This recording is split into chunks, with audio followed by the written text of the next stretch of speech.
and welcome back to my channel, or welcome if you are new here. I hope you all are having a great day today. My name is Caitlin and today we are going to make Thanksgiving in a crock pot.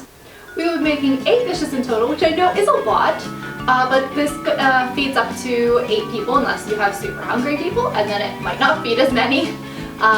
So this is going to be a super fun journey, but because we have so many dishes, it's going to be in 2 parts. So you know what I'm about to say. Subscribe to my channel because part 2 will be coming out next week, and you don't want to miss that because I go into homemade cranberry sauce, which is amazing. It's my grandma's recipe, and a homemade pumpkin pie. Everything's from scratch, crust included. So that's going to be coming out next week, and you don't want to miss that. Alright, for this week's video, we're going to be doing turkey, creamed onions, which are lactose free. There's no milk involved, no heavy cream. And that's the same for all these recipes. I'm not going to be using any milk or butter or dairy at all. So, because I don't like it personally, it doesn't agree with me. So I've been trying to find a way to make all of this lactose free so I can eat it and enjoy that day. So we're going to be doing turkey, creamed onions, spiced carrots, stuffing, and mashed potatoes and parsnips. So it's going to be a wild adventure today, and I will show you all every step of the process. So let's start with the turkey. The most important part of the meal. So we have to get that in first thing because it's going to take the longest. I'm going to be using a turkey breast for this part, not a whole turkey. I mean, if you can find a crock pot big enough, you're welcome to use a whole turkey. You might want to start it even earlier than I'm starting it. I'm starting about 11 o'clock and we should be done by 5, so it's about a 6-hour range that this will take. If you can find a whole turkey and a crock pot that will hold it, then go for it. I'm going to be using a medium-sized to large-sized turkey breast, and that feeds about 8 people. Our first step is to wash the turkey. Just kind of rinse it with cold water and make sure there's no, you just kind of get off the juice that came in the packaging. And then you want to dry him and his skin as completely as possible. Then you're going to want to lift him and put him into the crock pot. There we go. I put a little bit of tin foil on the bottom just so it doesn't sit so far down into the juices. So once you have your turkey in the crock pot, you're going to want to add half a cup of orange juice and 2 tablespoons apple cider vinegar. And that kind of goes under the turkey and it's going to steam up from the bottom. So we're going to now start making the glaze that goes on top and all the seasonings that you'll taste from the turkey. So we're going to start with half a teaspoon of rosemary,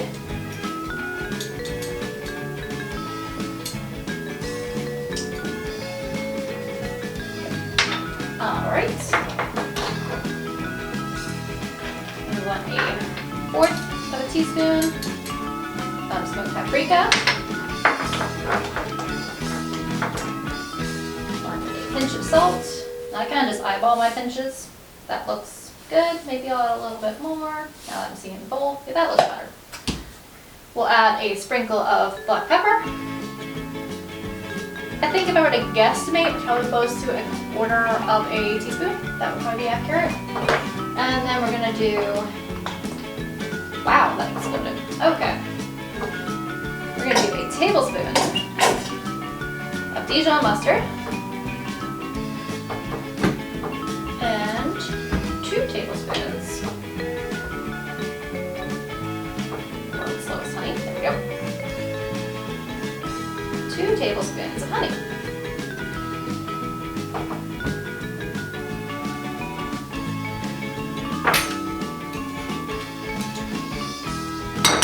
And we're just going to give that a nice little mix. You can kind of see it being mixed right there. And now I'm just going to spoon it over the top of our turkey. Pour them in there and kind of glaze it. Spread it out.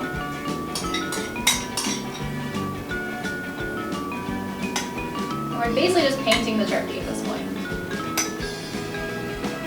And get all the skin covered. Alright, once your turkey is covered with the sauce, you want to put the lid on and then turn it on to high. And that's going to be on high for 3 hours, and then we will start checking it.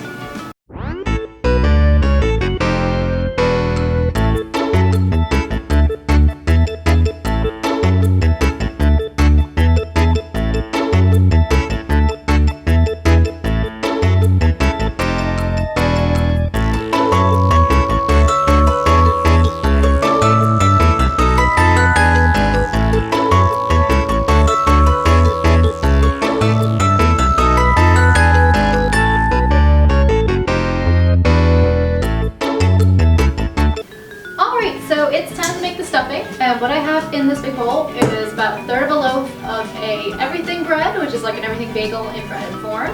And then I have 1/3 of a loaf of a rosemary sourdough. So it just kind of gives it contrasting flavors.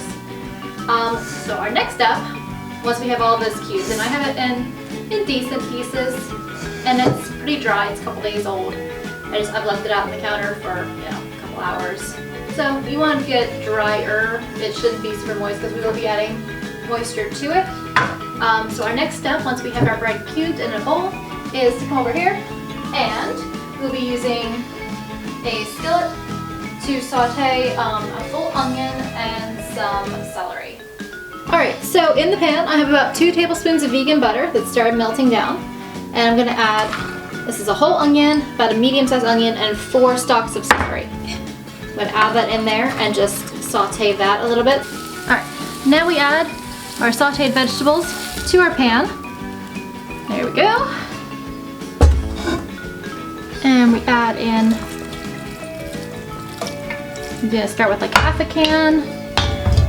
You want to be kind of, oh, I'm making a mess. I'm going to be a little bit quick just because you don't want all the bread in one spot soaking it up. Okay, so now that it's still dry, I'm going to pour in more of the can.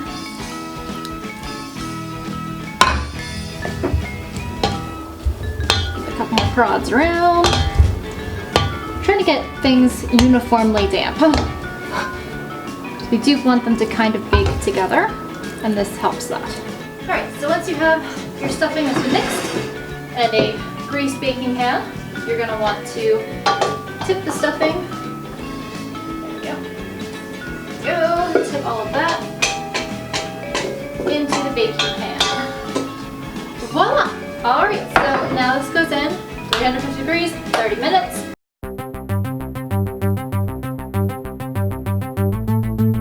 So I have the parsnips and the potatoes drained at this point, and they're looking, ooh, they are very squishy. Good. I've been cooking about 4 hours, so leading to a good consistency. So now we just have to put them all in the bowl. Yeah, I spoke too soon. And mash them up.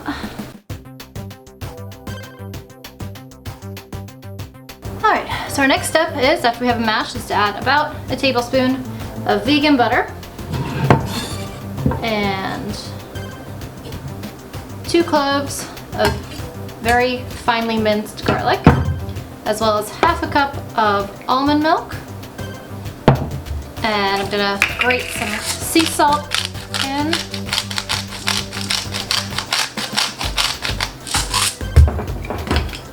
And some pepper. I'm gonna mix that up to combine it at this point.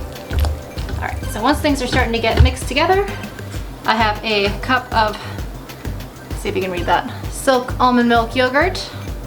And we're gonna put that in there.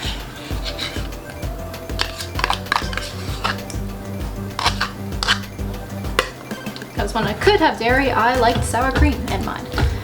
Alright, so there are our potatoes. At this point you can just put the cover back on and put them on low for indefinitely, really. I mean, as long as you keep stirring them so they don't burn on the bottom, you can kind of let these things go for a while. They will keep pretty well. So our next step is onions. Alright, so the next part we're going to do is the cream sauce for the onions. So I have 1.5 cups of almond milk mixed with a tablespoon of cornstarch. And we're going to submerge our onions. And we're going to add a couple bay leaves to that.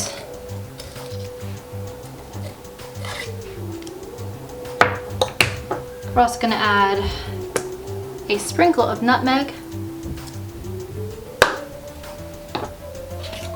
and about half a teaspoon of parsley.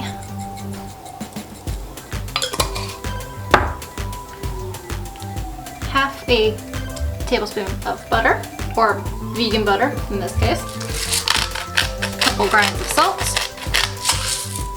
And a couple grinds of black pepper. There we go. And just give this a couple little stirs to get those bay leaves in there. There we go.